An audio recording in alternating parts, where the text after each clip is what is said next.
Hey guys, so as I mentioned before, we built an Airbnb for office space. We help SMEs in two ways.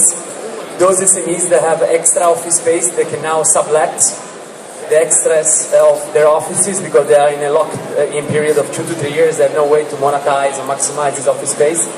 And on the other side, we also have a lot of SMEs that are actually looking for office space. I don't have a complete overview about the overall short-term office inventory. That's why through Flyspaces we aggregate all the short-term office space availability in a determined city, all the co-working spaces, all the serviced offices, but also regular corporations that simply have extra office space. In a very clear, transparent manner, we have customized products for the needs, and they can also pay online. SMEs actually represent 95% of every business in a determined economy.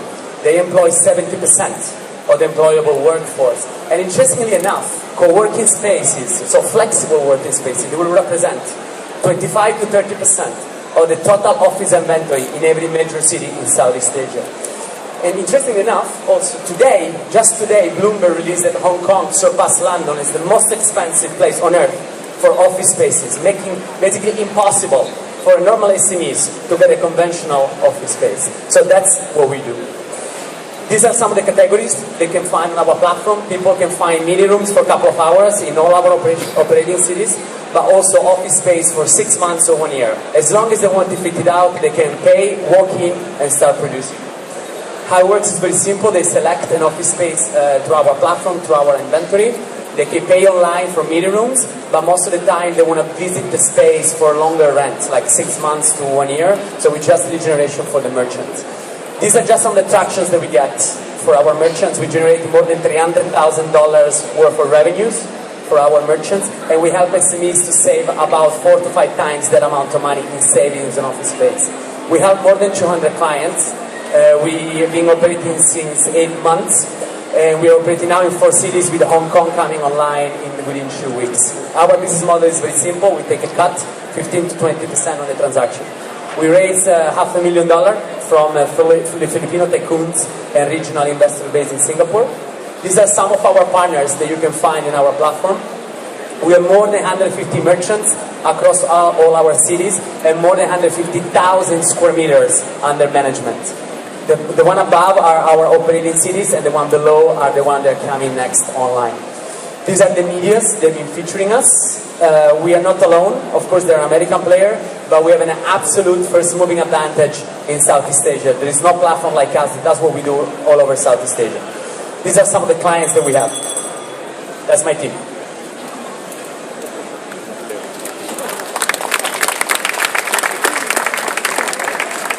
So how do you manage availability, asset management? Yeah, so first of all, there is always availability in spaces. The so-called fast-paced product, which are meeting rooms and function rooms, people, they can buy them online just like in other room. We have a direct integration with the merchants, with the calendar. So you see availability from a meeting room from 9 a.m. to 11. You select the slot, you select the space that you want, you pay online, you automatically receive a confirmation. It's fully automated. If you want to look for an office space for 1 month, 2 months, or 3 months, you will always go and see the space anyway. Not even in San Francisco, people buy office space for 3 months online. That doesn't exist, just not the way it works. So we basically lead gen for the space, and there is an automation process where they connect with our merchants, and they set up a meeting, and then we follow up on the actual closure of the deal. If your next question is how do we avoid to be circumvented, okay, that doesn't happen. Airbnb is talking to consumer. Consumers are thousands out there. In a city like Singapore, they have thousands of merchants. In the city of Singapore, we have like 50 or 60 merchants.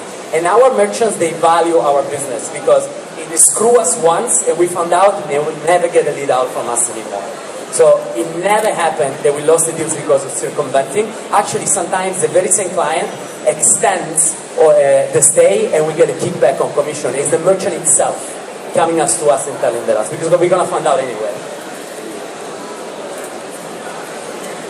How do you deal with security, insurance? Yeah, so all our businesses are professionals, right? So they have their own security. When we find a client for a space, they say we find a client for a co-working space, okay? Those guys are in the business of subletting already. They have their own verification process, right? And people that pay through our platform, they log in with either Google, LinkedIn, so we safe ways to do it. And then our merchant, they can ask the documents of the other company to secure their information, the SEC registration. That depends on the country. Like in the Philippines, the SEC registration, I don't know the document the guy is asking in Singapore because I'm in charge in Singapore.